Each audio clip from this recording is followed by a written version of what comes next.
ನಮಸ್ಕಾರ ನನ್ನೆಲ್ಲ ಆತ್ಮೀಯ ಸ್ನೇಹಿತರಿಗೆ. ಇವತ್ತಿನ ವಿಡಿಯೋದಲ್ಲಿ ಒಂದು ರಿಕ್ವೆಸ್ಟೆಡ್ ವಿಡಿಯೋ ಮಾಡ್ತಾಯಿದ್ದೀನಿ. ಒಬ್ಬ ತಾಯಿ ನಾನು ಮಾಡುವಂಥ ಎಲ್ಲ ವಿಡಿಯೋದಲ್ಲೂ ಕೂಡ ಒಂದು ಕಮೆಂಟನ್ನು ಹಾಕಿರ್ತಾರೆ, ಮಗುವಿನ ವಿದ್ಯಾಭ್ಯಾಸಕ್ಕೆ ಒಂದು ಸ್ತೋತ್ರವನ್ನು ಪಾರಾಯಣ ಮಾಡಿ ಹಾಕಿ ಮೇಡಮ್, ದಯವಿಟ್ಟು ಹಾಕಿ ಅಂತ ಹೇಳಿ. ನನಗೆ ಸ್ವಲ್ಪ ಸಮಯಾವಕಾಶ ಇಲ್ಲದೇ ಇದ್ದಿದ್ದ ಕಾರಣ ತಡವಾಗಿ ಹಾಕ್ತಾಯಿದ್ದೀನಿ. ಈ ಒಂದು ಶ್ಲೋಕ ಬಂದು ಹಯಗ್ರೀವ ಸಂಪದಾ ಸ್ತೋತ್ರ ಅಂತ ಹೇಳಿ. ಇದನ್ನು ಮಕ್ಕಳ ಕೈಯಲ್ಲಿ ನೀವು ಪ್ರತಿನಿತ್ಯವಾಗಿ 11 ಬಾರಿ ಹೇಳಿಸೋದ್ರಿಂದ, ಮಕ್ಕಳ ಬಾಯಿಂದ ಹೇಳಿಸೋದ್ರಿಂದ ಹಯಗ್ರೀವ ದೇವರ ವಿಶೇಷ ಅನುಗ್ರಹಕ್ಕೆ ಪಾತ್ರರಾಗ್ತಾರೆ ಮಕ್ಕಳು ಅನ್ನುವಂಥದ್ದು, ವಿದ್ಯೆ ಅವರಿಗೆ ಹೆಚ್ಚಾಗತ್ತೆ ಅನ್ನುವಂಥದ್ದು. ಎಷ್ಟೇ ಮಕ್ಕಳು ಓದೋಕ್ಕೆ ಕಷ್ಟಪಡ್ತಾ ಇದ್ದಾರೆ ಅಂದರೂ ಕೂಡ ಹಯಗ್ರೀವ ದೇವರ ವಿಶೇಷ ಅನುಗ್ರಹ ಅವರಿಗೆ ಸಿಗತ್ತೆ ಅನ್ನುವಂಥದ್ದು. ಜೊತೆಯಲ್ಲಿ ನಿತ್ಯವಾಗಿ ಹಯಗ್ರೀವ ದೇವರಿಗೆ ಜೇನುತುಪ್ಪವನ್ನು ನೈವೇದ್ಯ ಮಾಡಿ ಈ ಒಂದು ಶ್ಲೋಕ ಪಾರಣವನ್ನು ಮಾಡೋದ್ರಿಂದ ಮಕ್ಕಳ ವಿದ್ಯಾಭ್ಯಾಸ ಕುಂಠಿತ ಆಗೋಲ್ಲ, ತುಂಬ ಚೆನ್ನಾಗಿ ಮಕ್ಕಳು ಓದ್ತಾರೆ ಅನ್ನುವಂಥದ್ದು ಬಹಳ ಸತ್ಯ. ಹಾಗಾಗಿ ಈ ದಿನ ಅವರಿಗೋಸ್ಕರವಾಗಿ, ಜೊತೆಗೆ ಯಾರೆಲ್ಲ ಮಕ್ಕಳು ಓದೋದಿಲ್ಲ ಅಂತ ಹೇಳಿ ಕಷ್ಟಪಡ್ತಾ ಇರ್ತೀರ ತಾಯಂದರು ತಂದೆಯಂದರು, ಅಂಥವ್ರಿಗೋಸ್ಕರವಾಗಿ ಈ ಶ್ಲೋಕವನ್ನು ಪಾರಾಯಣ ಮಾಡ್ತಾ ಇದ್ದೀನಿ. ಈ ಶ್ಲೋಕವನ್ನು ನಿತ್ಯವಾಗಿ ಮಕ್ಕಳಿಗೆ ಕೇಳಿಸಿ, ಇಲ್ಲ ಅಂದರೆ ಈ ಶ್ಲೋಕವನ್ನು ಅವ್ರ ಕೈಲಿ ಪಾರಾಯಣವನ್ನು ಮಾಡಿಸಿ. ಡಿಸ್ಕ್ರಿಪ್ಷನಲ್ಲಿ ಶ್ಲೋಕವನ್ನು ಕೊಟ್ಟಿರ್ತೀನಿ, ತಾವು ಚೆಕ್ ಮಾಡಿ. ಈ ಒಂದು ಶ್ಲೋಕವನ್ನು ನಿತ್ಯವಾಗಿ ಕೇಳೋದ್ರಿಂದ ಹಯಗ್ರೀವ ದೇವರ ವಿಶೇಷ ಅನುಗ್ರಹ ಪ್ರಾಪ್ತವಾಗುತ್ತೆ ಅನ್ನುವಂಥದ್ದು. ಮನೆಯಲ್ಲಿ ಮಕ್ಕಳಿದ್ದಾರೆ ಅಂತ ಹೇಳಿದ್ರೆ ಈ ಒಂದು ಶ್ಲೋಕವನ್ನು ದಿನನಿತ್ಯವಾಗಿ ಅವರಿಗೆ ಕೇಳಿಸ್ತಾ ಬಂದಷ್ಟು ಅವರ ಜ್ಞಾನಾಭಿವೃದ್ಧಿ ಆಗುತ್ತೆ ಅನ್ನುವಂಥದ್ದು ಬಹಳ ವೈಶಿಷ್ಟ್ಯ. ಬನ್ನಿ ಶ್ಲೋಕ ಪಾರಣವನ್ನು ಶುರು ಮಾಡೋಣ. ಹಯಗ್ರೀವ ಹಯಗ್ರೀವ ಹಯಗ್ರೀವೇತಿ ವಾದಿನಂ ನರಂ ಮುಂಚಂತಿ ಪಾಪಾನಿ ದರಿದ್ರಮಿವ ಯೋಷಿತಃ. ಹಯಗ್ರೀವ ಹಯಗ್ರೀವ ಹಯಗ್ರೀವೇತಿ ಯೋ ವದೇತ್ ತಸ್ಯ ನಿಸ್ಸರತೆ ವಾಣಿ ಜಹ್ನು ಕನ್ಯಾ ಪ್ರವಾಹವತ್. ಹಯಗ್ರೀವ ಹಯಗ್ರೀವ ಹಯಗ್ರೀವೇತಿ ಯೋ ಧ್ವನಿಃ ವಿಶೋಭತೆ ಚ ವೈಕುಂಠ ಕವಾಟೋದ್ಘಾಟನಕ್ಷಮಃ. ಶ್ಲೋಕತ್ರಯಮಿದಂ ಪುಣ್ಯಂ ಹಯಗ್ರೀವಪದಾಂಕಿತಂ ವಾದಿರಾಜಯತಿ ಪ್ರೋಕ್ತಂ ಪಠತಾಂ ಸಂಪದಾಂ ಪದಂ. ಹಯಗ್ರೀವ ಹಯಗ್ರೀವ ಹಯಗ್ರೀವೇತಿ ವಾದಿನಂ ನರಂ ಮುಂಚಂತಿ ಪಾಪಾನಿ ದರಿದ್ರಮಿವ ಯೋಷಿತಃ. ಹಯಗ್ರೀವ ಹಯಗ್ರೀವ ಹಯಗ್ರೀವೇತಿ ಯೋ ವದೇತ್ ತಸ್ಯ ನಿಸ್ಸರತೆ ವಾಣಿ ಜಹ್ನು ಕನ್ಯಾ ಪ್ರವಾಹವತ್. ಹಯಗ್ರೀವ ಹಯಗ್ರೀವ ಹಯಗ್ರೀವೇತಿ ಯೋ ಧ್ವನಿಃ ವಿಶೋಭತೆ ಚ ವೈಕುಂಠ ಕವಾಟೋದ್ಘಾಟನಕ್ಷಮಃ. ಶ್ಲೋಕತ್ರಯಮಿದಂ ಪುಣ್ಯಂ ಹಯಗ್ರೀವಪದಾಂಕಿತಂ ವಾದಿರಾಜಯತಿ ಪ್ರೋಕ್ತಂ ಪಠತಾಂ ಸಂಪದಾಂ ಪದಂ. ಹಯಗ್ರೀವ ಹಯಗ್ರೀವ ಹಯಗ್ರೀವೇತಿ ವಾದಿನಂ ನರಂ ಮುಂಚಂತಿ ಪಾಪಾನಿ ದರಿದ್ರಮಿವ ಯೋಷಿತಃ. ಹಯಗ್ರೀವ ಹಯಗ್ರೀವ ಹಯಗ್ರೀವೇತಿ ಯೋ ವದೇತ್ ತಸ್ಯ ನಿಸ್ಸರತೆ ವಾಣಿ ಜಹ್ನು ಕನ್ಯಾ ಪ್ರವಾಹವತ್. ಹಯಗ್ರೀವ ಹಯಗ್ರೀವ ಹಯಗ್ರೀವೇತಿ ಯೋ ಧ್ವನಿಃ ವಿಶೋಭತೆ ಚ ವೈಕುಂಠ ಕವಾಟೋದ್ಘಾಟನಕ್ಷಮಃ. ಶ್ಲೋಕತ್ರಯಮಿದಂ ಪುಣ್ಯಂ ಹಯಗ್ರೀವಪದಾಂಕಿತಂ ವಾದಿರಾಜಯತಿ ಪ್ರೋಕ್ತಂ ಪಠತಾಂ ಸಂಪದಾಂ ಪದಂ. ಹಯಗ್ರೀವ ಹಯಗ್ರೀವ ಹಯಗ್ರೀವೇತಿ ವಾದಿನಂ ನರಂ ಮುಂಚಂತಿ ಪಾಪಾನಿ ದರಿದ್ರಮಿವ ಯೋಷಿತಃ. ಹಯಗ್ರೀವ ಹಯಗ್ರೀವ ಹಯಗ್ರೀವೇತಿ ಯೋ ವದೇತ್ ತಸ್ಯ ನಿಸ್ಸರತೆ ವಾಣಿ ಜಹ್ನು ಕನ್ಯಾ ಪ್ರವಾಹವತ್. ಹಯಗ್ರೀವ ಹಯಗ್ರೀವ ಹಯಗ್ರೀವೇತಿ ಯೋ ಧ್ವನಿಃ ವಿಶೋಭತೆ ಚ ವೈಕುಂಠ ಕವಾಟೋದ್ಘಾಟನಕ್ಷಮಃ. ಶ್ಲೋಕತ್ರಯಮಿದಂ ಪುಣ್ಯಂ ಹಯಗ್ರೀವಪದಾಂಕಿತಂ ವಾದಿರಾಜಯತಿ ಪ್ರೋಕ್ತಂ ಪಠತಾಂ ಸಂಪದಾಂ ಪದಂ. ಹಯಗ್ರೀವ ಹಯಗ್ರೀವ ಹಯಗ್ರೀವೇತಿ ವಾದಿನಂ ನರಂ ಮುಂಚಂತಿ ಪಾಪಾನಿ ದರಿದ್ರಮಿವ ಯೋಷಿತಃ. ಹಯಗ್ರೀವ ಹಯಗ್ರೀವ ಹಯಗ್ರೀವೇತಿ ಯೋ ವದೇತ್ ತಸ್ಯ ನಿಸ್ಸರತೆ ವಾಣಿ ಜಹ್ನು ಕನ್ಯಾ ಪ್ರವಾಹವತ್. ಹಯಗ್ರೀವ ಹಯಗ್ರೀವ ಹಯಗ್ರೀವೇತಿ ಯೋ ಧ್ವನಿಃ ವಿಶೋಭತೆ ಚ ವೈಕುಂಠ ಕವಾಟೋದ್ಘಾಟನಕ್ಷಮಃ.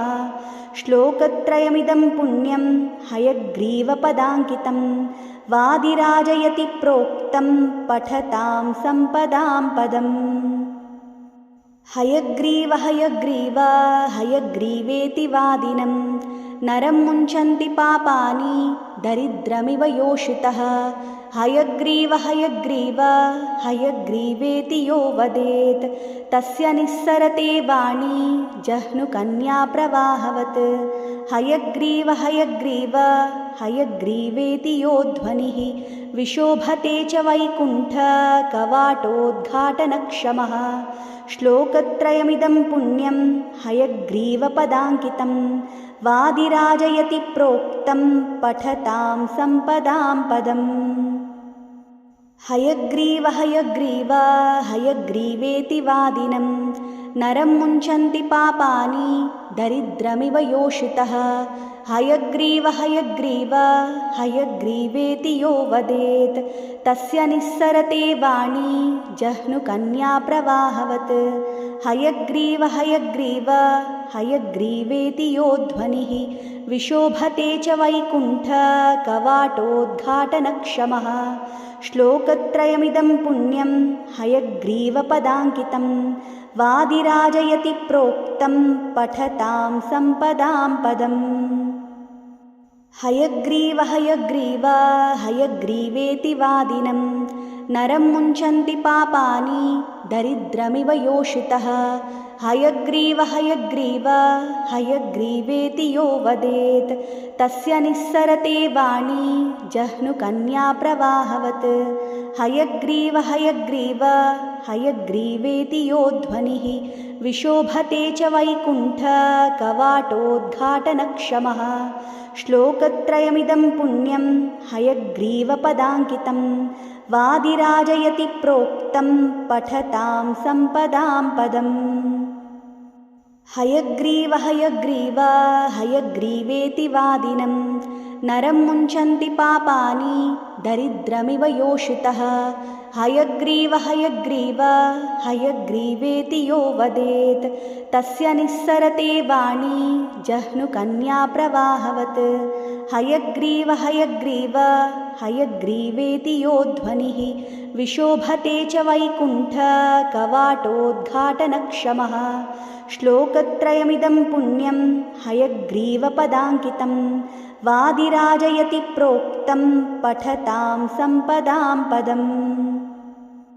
हयग्रीव हयग्रीव हयग्रीवेति वादिनं नरं मुञ्चन्ति पापानि दरिद्रमिव योषितः। हयग्रीव हयग्रीव हयग्रीवेति यो वदेत् तस्य निस्सरते वाणी जह्नुकन्याप्रवाहवत्। हयग्रीव हयग्रीव हयग्रीवेति यो ध्वनिः विशोभते च वैकुण्ठकवाटोद्घाटनक्षमः। श्लोकत्रयमिदं पुण्यं हयग्रीवपदाङ्कितं वादिराजयति प्रोक्तं पठतां सम्पदां पदम्। हयग्रीव हयग्रीव हयग्रीवेति वादिनं नरं मुञ्चन्ति पापानि दरिद्रमिव योषितः। हयग्रीव हयग्रीव हयग्रीवेति यो वदेत् तस्य निस्सरते वाणी जह्नुकन्याप्रवाहवत्। हयग्रीव हयग्रीव हयग्रीवेति यो ध्वनिः विशोभते च वैकुण्ठकवाटोद्घाटनक्षमः। श्लोकत्रयमिदं पुण्यं हयग्रीवपदाङ्कितं वादिराजयति प्रोक्तं पठतां सम्पदां पदम्। हयग्रीव हयग्रीव हयग्रीवेति वादिनं नरं मुञ्चन्ति पापानि दरिद्रमिव योषितः। हयग्रीव हयग्रीव हयग्रीवेति यो वदेत् तस्य निस्सरते वाणी जह्नुकन्याप्रवाहवत्। हयग्रीव हयग्रीव हयग्रीवेति यो ध्वनिः विशोभते च वैकुण्ठकवाटोद्घाटनक्षमः। श्लोकत्रयमिदं पुण्यं हयग्रीवपदाङ्कितं वादिराजयति प्रोक्तं पठतां सम्पदां पदम्।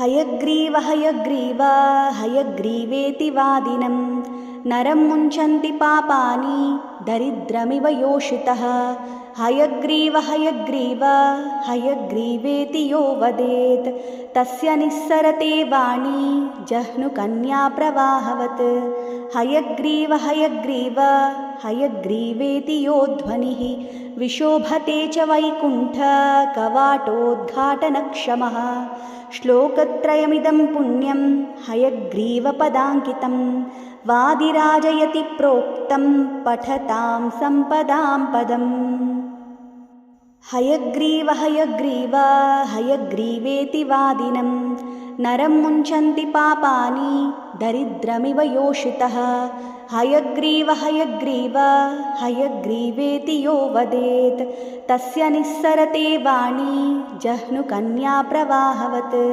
हयग्रीव हयग्रीव हयग्रीवेति यो ध्वनिः विशोभते च वैकुण्ठकवाटोद्घाटनक्षमः श्लोकत्रयमिदं पुण्यं हयग्रीवपदाङ्कितं वादिराजयति प्रोक्तं पठतां सम्पदां पदम् हयग्रीव हयग्रीव हयग्रीवेति वादिनं नरं मुञ्चन्ति पापानि दरिद्रमिव योषितः हयग्रीव हयग्रीव हयग्रीवेति यो वदेत् तस्य निस्सरते वाणी जह्नुकन्याप्रवाहवत् हयग्रीव हयग्रीव हयग्रीवेति यो ध्वनिः विशोभते च वैकुण्ठकवाटोद्घाटनक्षमः श्लोकत्रयमिदं पुण्यं हयग्रीवपदाङ्कितं वादिराजयति प्रोक्तं पठतां सम्पदां पदम् हयग्रीव हयग्रीव हयग्रीवेति वादिनं नरं मुञ्चन्ति पापानि दरिद्रमिव योषितः हयग्रीव हयग्रीव हयग्रीवेति यो वदेत् तस्य निस्सरते वाणी जह्नुकन्याप्रवाहवत् हयग्रीव हयग्रीव हयग्रीवेति यो ध्वनिः विशोभते च वैकुण्ठकवाटोद्घाटनक्षमः श्लोकत्रयमिदं पुण्यं हयग्रीवपदाङ्कितं वादिराजयति प्रोक्तं पठतां सम्पदां पदम् हयग्रीव हयग्रीव हयग्रीवेति वादिनं नरं मुञ्चन्ति पापानि दरिद्रमिव योषितः हयग्रीव हयग्रीव हयग्रीवेति यो वदेत् तस्य निस्सरते वाणी जह्नुकन्याप्रवाहवत्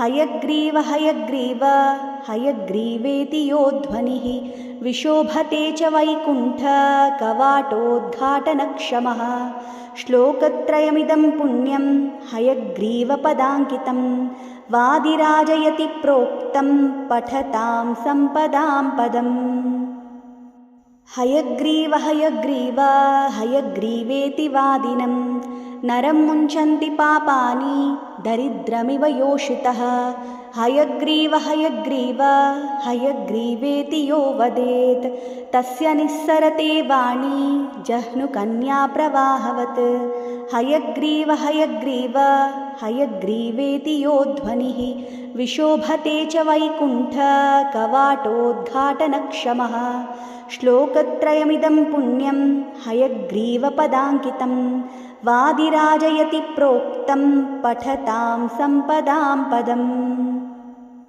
हयग्रीव हयग्रीव हयग्रीवेति वादिनं नरं मुञ्चन्ति पापानि दरिद्रमिव योषितः हयग्रीव हयग्रीव हयग्रीवेति यो वदेत् तस्य निस्सरते वाणी जह्नुकन्याप्रवाहवत् हयग्रीव हयग्रीव हयग्रीवेति यो ध्वनिः विशोभते च वैकुण्ठकवाटोद्घाटनक्षमः श्लोकत्रयमिदं पुण्यं हयग्रीवपदाङ्कितं वादिराजयति प्रोक्तं पठतां सम्पदां पदम् हयग्रीव हयग्रीव हयग्रीवेति वादिनं नरं मुञ्चन्ति पापानि दरिद्रमिव योषितः हयग्रीव हयग्रीव हयग्रीवेति यो वदेत् तस्य निस्सरते वाणी जह्नुकन्याप्रवाहवत्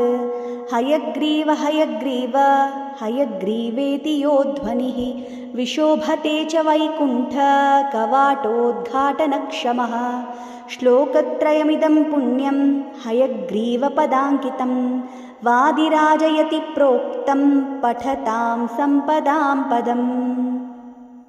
हयग्रीव हयग्रीव हयग्रीवेति वादिनं नरं मुञ्चन्ति पापानि दरिद्रमिव योषितः हयग्रीव हयग्रीव हयग्रीवेति यो वदेत् तस्य निस्सरते वाणी जह्नुकन्या प्रवाहवत् हयग्रीव हयग्रीव हयग्रीवेति यो ध्वनिः विशोभते च वैकुण्ठकवाटोद्घाटनक्षमः श्लोकत्रयमिदं पुण्यं हयग्रीवपदाङ्कितं वादिराजयति प्रोक्तं पठतां सम्पदां पदम्। हयग्रीव हयग्रीव हयग्रीवेति वादिनं नरं मुञ्चन्ति पापानि दरिद्रमिव योषितः हयग्रीव हयग्रीव हयग्रीवेति यो वदेत् तस्य निस्सरते वाणी जह्नुकन्या प्रवाहवत् हयग्रीव हयग्रीव हयग्रीवेति यो ध्वनिः विशोभते च वैकुण्ठकवाटोद्घाटनक्षमः श्लोकत्रयमिदं पुण्यं हयग्रीवपदाङ्कितं वादिराजयति प्रोक्तं पठतां सम्पदां पदम्। हयग्रीव हयग्रीव हयग्रीवेति वादिनं नरं मुञ्चन्ति पापानि दरिद्रमिव योषितः हयग्रीव हयग्रीव हयग्रीवेति यो वदेत् तस्य निस्सरते वाणी जह्नुकन्या प्रवाहवत् हयग्रीव हयग्रीव हयग्रीवेति यो ध्वनिः विशोभते च वैकुण्ठकवाटोद्घाटनक्षमः श्लोकत्रयमिदं पुण्यं हयग्रीवपदाङ्कितं वादिराजयति प्रोक्तं पठतां सम्पदां पदम्। हयग्रीव हयग्रीव हयग्रीवेति वादिनं नरं मुञ्चन्ति पापानि दरिद्रमिव योषितः हयग्रीव हयग्रीव हयग्रीवेति यो वदेत् तस्य निस्सरते वाणी जह्नुकन्या प्रवाहवत् हयग्रीव हयग्रीव हयग्रीवेति यो ध्वनिः विशोभते च वैकुण्ठकवाटोद्घाटनक्षमः श्लोकत्रयमिदं पुण्यं हयग्रीवपदाङ्कितं वादिराजयति प्रोक्तं पठतां सम्पदां पदम्। हयग्रीव हयग्रीव हयग्रीवेति वादिनं नरं मुञ्चन्ति पापानि दरिद्रमिव योषितः हयग्रीव हयग्रीव हयग्रीवेति यो वदेत् तस्य निस्सरते वाणी जह्नुकन्या प्रवाहवत् हयग्रीव हयग्रीव हयग्रीवेति यो ध्वनिः विशोभते च वैकुण्ठकवाटोद्घाटनक्षमः श्लोकत्रयमिदं पुण्यं हयग्रीवपदाङ्कितं वादिराजयति प्रोक्तं पठतां सम्पदां पदम्। हयग्रीव हयग्रीव हयग्रीवेति वादिनं नरं मुञ्चन्ति पापानि दरिद्रमिव योषितः हयग्रीव हयग्रीव हयग्रीवेति यो वदेत् तस्य निस्सरते वाणी जह्नुकन्या प्रवाहवत् हयग्रीव हयग्रीव हयग्रीवेति यो ध्वनिः विशोभते च वैकुण्ठकवाटोद्घाटनक्षमः श्लोकत्रयमिदं पुण्यं हयग्रीवपदाङ्कितं वादिराजयति प्रोक्तं पठतां सम्पदां पदम्।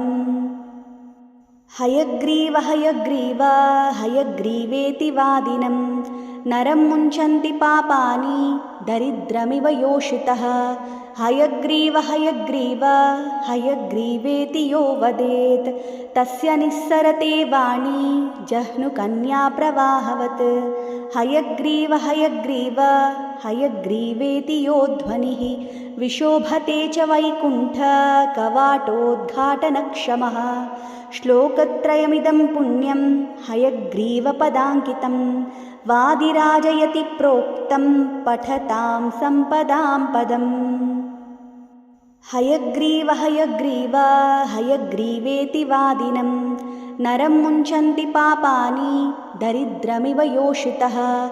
हयग्रीव हयग्रीव हयग्रीवेति यो वदेत् तस्य निस्सरते वाणी जह्नुकन्याप्रवाहवत्।